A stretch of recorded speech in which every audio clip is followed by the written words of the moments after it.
My mom let me struggle for years to earn my dad's love, knowing I wasn't his biological son, and now I don't know if I can forgive her. Posted by you/foreverplane70101. My 17M parents were young when they got married. My mother, 38F, is a stay-at-home mom and works part-time, while my dad, 40M, is a software developer. I am the oldest of 4 siblings. I have been treated like the black sheep of the family for as long as I can remember. Birthdays never meant anything, just a cupcake from my mom and no presents. I wasn't allowed to have friends over. Christmas was never something I looked forward to. At most, I would get some socks while I watched my dad, aunts, uncles, and grandparents give my siblings gifts, new bikes, the latest fashionable clothes, phones, game consoles, games, you name it, they got it.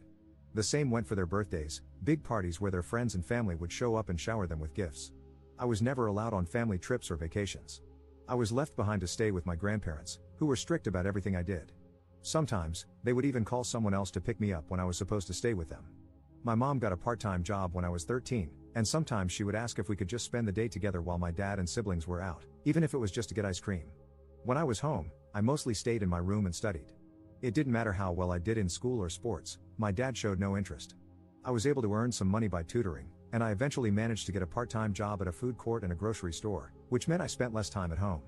Over the years, my mental health got worse and worse because I was trying to maintain good grades, perform well in sports, and work 2 part-time jobs. My mom helped me find a therapist, who has been a great help. Yesterday, I came home from work late, tired, and just wanting to go to bed. I opened the door to hear my mom arguing with my dad and aunt in the living room. I could hear my aunt saying that I should be more grateful toward my dad. Then they saw me standing in the doorway and stopped talking. My mom and dad looked like they had seen a ghost, while my aunt announced, "And in comes the bastard." I was shocked to hear her say that. I knew she didn't like me and mostly ignored me when we were in the same room, but I got angry and just asked her to repeat what she had said. My dad quickly stopped her, but no, I wanted to know what I should be grateful for. So I asked what was going on. No one said anything for a while, so I asked again, grateful for what? Being ignored, neglected, abandoned, while my siblings are spoiled and get to play happy family with dad? As soon as I said dad, my aunt shouted that I was not his son. I was shocked by what she said, and I asked my dad if it was true. He looked at me and just said, "I'm sorry." I didn't know what to say. I looked at my mom, and she said nothing. I went to my room and just started crying. Later, my mom found me on the floor, shaking and crying. She helped me up and stayed with me until I fell asleep. I woke up this morning and called in sick. I barely left my room today. I just feel like everything I've done to make the man I call dad proud, or just to get him to acknowledge me, has been a waste of my life. I wish I had known years ago. Edit. After I put up this post, I had to get out of the house. I wanted to be alone for a while, and the thoughts of ending things became too hard to ignore. So, I called my best friend, and he picked me up. We went for a drive, and I told him what had happened yesterday. He just listened while I cried and told him everything. He already knew my father was like this, but not the extended family. I had never seen him so angry before. He had to pull over to calm himself down. I showed him the post, and he was silent for a while. After a few minutes, he told me that no matter what, I was his best friend, and he asked if it would be okay for him to maybe talk to his parents about me staying at his place for some time. I said yes. He dropped me off at home, and we got out of the car and talked for a bit.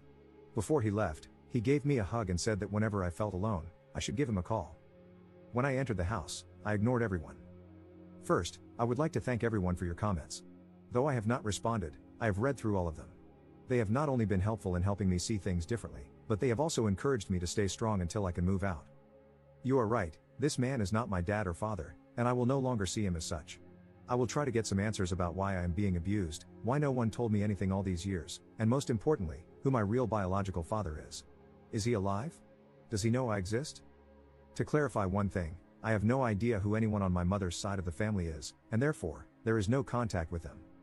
My 18th birthday is at the end of the summer, and I plan to move out that day, or even sooner, if I have the opportunity to do so. Commenter. So sorry to hear that. I can't imagine what you've been through or are going through. You do seem like a good kid, your whole life is ahead of you, and I'm sure good things await. You'll come out of this stronger and wiser. Didn't your mother and her husband say anything to you after you got home? Didn't they try to stop you from going to your friend or at least talk to you about this? Ops response. When I left, I didn't say anything. I just texted my mom that I was out and would be back later. When I got home, my mom tried to say something, but I ignored it and went to my room. She came to check on me later and asked if I'd like to come down for dinner, but I declined and said I wasn't hungry. She stayed for a while and tried to get me to open up. I just asked why she never told me that he wasn't my father. She didn't answer the question and just said how sorry she was that I had to find out this way, And then she left. Update 4 days later. So, a lot has happened in these past few days, and I am conflicted about many things right now. However, I am hopeful that I can start to heal mentally. Also, sorry for the long post. On Thursday, before I left for work at the grocery store, my father, whom I will refer to as K, called out to me. I responded by saying, yes, his first name. He looked confused because I have always called him Dad before. After a bit of silence, I bluntly asked, what? He didn't respond and just told me it was nothing, so I went to catch the bus. When I got home late in the evening, my mom wanted to know why I called K by his first name. I told her that he never treated me as anything close to a son, so why should I call him Dad anymore? She had no answer, but she told me he was hurt by it. I wanted to scream when she said that. Yesterday, I had an appointment with my therapist, and I cannot put into words how much she has helped me over the years. Later, my best friend called to let me know that I could stay with them if I wanted. This morning, when I woke up, my mom was already awake and making breakfast. I asked her if we could talk alone today, as it was important. She agreed to talk after breakfast because Kay had to leave for work shortly after. After Kay left, she told my siblings not to enter the kitchen for a while. I am paraphrasing a bit because it was a long conversation. We sat down, and I found it hard to get the words out at first. But I told my mom that I couldn't get over the way I've been treated and neglected by Kay and his side of the family for all these years, and I needed to know why she allowed it. At first, she tried to dodge the question and gave me the same answers as always. But I didn't give in and told her that this was important to me. Again, she tried to dodge it, so I told her that I couldn't do this anymore. I was going to pack up some of my things and move out, and until she was ready to tell me the things I needed to hear, we would not be on speaking terms.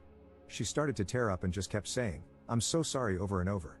It hurt me in that moment to see my mom cry, but I tried my hardest to keep my emotions in and asked her again, why? After some time, when she calmed down, she told me what happened. When she was 20 and in university, she had a boyfriend whom she had been with for 3 years. They shared an apartment along with his best friend. One night, they went out clubbing and got into an argument because she wanted to stay, but her boyfriend wanted to go home. He left, and both she and his best friend were really drunk. That night, she cheated on her boyfriend with his best friend at the club. The next day, she woke up and realized what she had done. After a few days, she and the best friend confessed to the affair, and her boyfriend broke up with her. Her ex contacted her parents and told them what she had done. Her parents were furious and told her she was not welcome back home, cutting off all financial support. She had to move out, lost a lot of friends, and had nowhere to stay. She ended up living in her car for a while. When she found out she was pregnant, she didn't know what to do. She went back to the apartment to find that her ex and his best friend no longer lived there. She tried calling and texting them, but they didn't pick up or respond to her messages. She eventually got a job at a cafe, where she met Kay. He was a regular customer, and they got to know each other. Kay asked her out, and even though she told him she was pregnant, he didn't care at the time. However, Kay's parents were not happy that their son was dating a pregnant woman and a cheater and threatened to cut him out of their lives. Kay got scared and was going to break up with her, but she begged him not to and promised to be the perfect wife and have his kids. They made plans to get married soon after I was born. Kay never showed any interest in me when I was born, but my mom lived with the hope that one day he would. After hearing all of this, I didn't know what to say for a while. After thinking for a moment, I asked if she had ever tried to contact my possible biological father. She said no, but based on the timeline, her affair partner was most likely my biological father, though she couldn't be 100% sure. I asked if she had ever tried to reconnect with her family. She said she tried when she was about to get married, but her parents, siblings, aunts, and uncles didn't want to see her, so she gave up. I asked her why Kay was hurt by me calling him by his first name. She told me he had been seeing a therapist for the last 2 years because he had been suffering from depression and guilt. This surprised me. She said it started when I was 15. I had come home after a handball game, where we won, and I was awarded man of the match. I was so happy and excited to tell them about it. My mom was, of course, happy for me, but Kay just told me to put the award with the others in my room.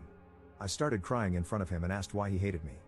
He didn't reply, so I went to my room and cried all night. After that, Kay felt a sadness that wouldn't go away, it only grew. My mom eventually convinced him to see a therapist. Over time, the therapist got through to him, and for the past few years, he's been living with this guilt. When I called him by his first name, he realized he had lost me. The next question I was afraid to ask, but I asked if he had ever abused her. She told me he had never abused her and that Kay had only ever loved her. The only time he ever questioned her was when she was pregnant with my younger brother, and he asked for a paternity test, which she understood.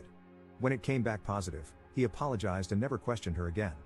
The last question I asked was why I was left with people who abused me physically, mentally, and emotionally while they went on trips and vacations. She was shocked to hear about the physical abuse and asked me what had happened. I told her that I never said anything at the time because I was afraid of Kay's family members when it happened. I told her everything I could remember, but here are some of the things they did. My grandparents would scold me loudly and hit me when I was younger. My aunt never spoke to me unless she needed a favor, only to then go back to ignoring me and telling me to stay in the guest room. When I was 14, my father took the family on a 2-day trip to Croatia but left me with his older brother. His brother asked me to go to the store to buy some things, and of course, I said yes. When I came back, he opened the door, took the bags, and locked me out of the house. I sat there crying until they had all finished their dinner. Then he let me in. My mom cried the whole time while I told her everything. She told me how sorry she was. She knew they didn't like me, but this was pure hate. After the conversation, she asked if I was going to move out and where. I told her I was planning on it but wouldn't tell her where because I didn't want Kay to know where I would be staying. She started crying again, and it hurt to see her cry.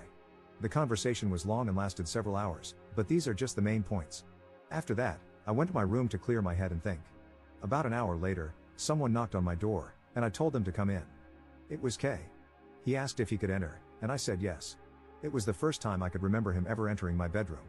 He looked around for a bit, stopping at the shelf where I keep all of my awards and trophies from school and sports.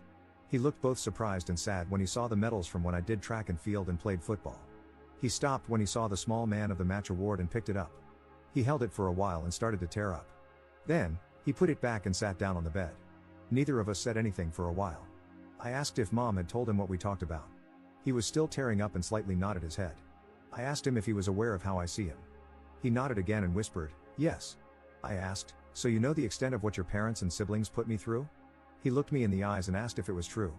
I said yes, and he just started crying. After a while, he stood up and hugged me. This was both the first time he had ever hugged me and the first time I'd ever seen him cry in front of me. I just hugged him back and started to cry too. He didn't want to let go and said how sorry he was, for the pain he caused me, for the years of neglect, for treating me like an outsider. He begged me not to move out. When he finally let go, he asked for a chance. I told him that maybe, with time, I could forgive him and Mom, but they had to earn it. However, I would not forgive his family for the things they had done. Also, for now, he was still Kay. He was hurt by this but accepted it. For now, I am not moving out. But if things go back to the way they were, I will not hesitate to leave, and he knows it. We are going to see a family therapist together. In the future, I will try to reach out to my biological father. However, I'm still unsure about my maternal side of the family. I'm on the fence about them. Thank you for reading. Edit. I called my friend and told him what happened. The door will always be open at his place. We have known each other since we started school, and we both play for the same team. I know his parents well, and they are lovely people. I know many of you want me to move out as soon as possible, but I told them I would like to give them this one chance, and that is what I will do for the moment. Honestly, I am not scared that things will just go back to how they have been. I have been saving all of my money since I started working. To those who have been sending virtual hugs, here's a virtual hug back, and thank you. Thank you for all the comments and support. Commenter. What are they going to do about your stepfather's family's abuse? Are they going to call them out on it? And how do your other siblings treat you, obviously with the exception of your sister, who seems to love you? Ops response. Kay and Mom have spoken to my siblings, letting them know that, from now on, his side of the family will not be allowed to visit anymore for the foreseeable future. They were surprised at first, but Kay explained what happened. My brothers didn't know what to say, but my sister got really angry at Kay and Mom. I had a talk with my siblings about how hurt I was by my strained relationship with my brothers because we used to be a lot closer. It's like they started seeing me as a roommate rather than a brother some time ago. My sister has always wanted to spend time together and gets really upset if she misses my games. I let them know that I didn't care if they saw his family outside the house. However, my brothers told me they would rather try to fix our relationship. Second update 1 week later. Firstly, I would like to thank all of you who have messaged me on the last post and privately. I want you to know that I am safe and staying at my friend's house. They are willing to let me stay with them long term. These messages have not only opened my eyes but also helped me see my mom and Kay for the people they truly are. Neither of them loves me or cares about me. I have had people sharing their stories of childhood abuse and neglect and how they managed to get out. Every time I have tried to talk to my mom and Kay about the abuse, or asked my mom how she could happily leave me behind and do nothing about it, they have tried to avoid the questions, love bomb me, and say that things will change. What really got to me was a message I received this morning asking how my mom never noticed any bruises when they picked me up after trips and vacations. That sealed the deal for me. There is no way someone who is supposedly supposed to care for you wouldn't notice. This morning, I got ready to leave and packed up my things. It wasn't much that I was taking with me. When I was ready, I called my friend and asked him to pick me up when he could and to call me when he was outside. When my friend called me, I moved my things out. I let my mom and Kay know that I would be moving out. They did not take it well and started begging me to stay. I told them that I couldn't stay because it was clear to me that they didn't care about me. Kay got defensive and tried to say that this was my home and I should not leave. I asked him why, after 2 years of therapy, he has remained the same. How come, even though I tried my best, I was still treated like an outsider? He didn't say anything. I asked my mom why she let this go on for years without doing anything to stop it. Again, she didn't say anything. My brothers weren't home, so I went to say goodbye to my sister. It was really hard because she is the only one who has ever treated me with genuine kindness and love. I talked with her a bit, and when I told her that I was leaving, she looked so sad. It was harder than I thought to say goodbye to her. When I got to his car, I just broke down. We drove around for a bit before we got to his place. His dad helped me get settled in the guest room. My friend told his parents about the posts. They asked me to tell them everything, and I did. His parents talked in private for a bit and then let me know that they would rather have me stay with them long term than go back. Again, thank you for everything. Third update 1.5 months later. Just want to give an update on how I'm doing ever since I left. My best friend and his family have been nothing but wonderful. They have taken me in as their own and shown me nothing but love, kindness, and understanding. I appreciate everything they have done to make me feel safe and loved. I have met with my mom and siblings on a few occasions, but never at my old home or at my friend's house. I have made it clear that I will never step foot inside there again, and it took my mom some time to realize that. She stopped asking me to come back after I ignored her for a few weeks. I have switched therapists because I felt like I needed a fresh start in dealing with all of this. And yes, therapists are mandatory reporters in my country. I learned that after my first appointment, when the therapist contacted the police and reported my old one. Kay and some of his extended family have tried to reach out via texts. Some have offered their apologies, while others just sent insults. It's not hard to figure out why. Those have been blocked. To those who apologized, Kay's parents, brother, and his family, I replied with a simple, I accept your apology, but I do not forgive you. That may never happen, and it will be on my terms. For the foreseeable future, do not contact me again. What happens next, I do not know. I am just going to focus on school, my mental health, and getting a driver's license. Thank you for everything. I truly appreciate every one of you, and big hugs to you all. Commenter. Bro, let's be honest, you need to keep your distance from your mom. I mean, she knew what they did to you and never tried to stop it. She's a selfish woman who chose her life over her son. Ops response. The only reason I am in contact with my mom is that I can't meet my siblings without her. When I turn 18, I will become financially independent, and I can block her from interfering with my accounts. She has never done that in the past, but I don't want to take any chances. Commenter. I'm surprised that Kay's brother and his parents apologized. Ops response. I made a police report the day after I moved, and my new therapist also reported them. So, I think it's just an attempt to save face.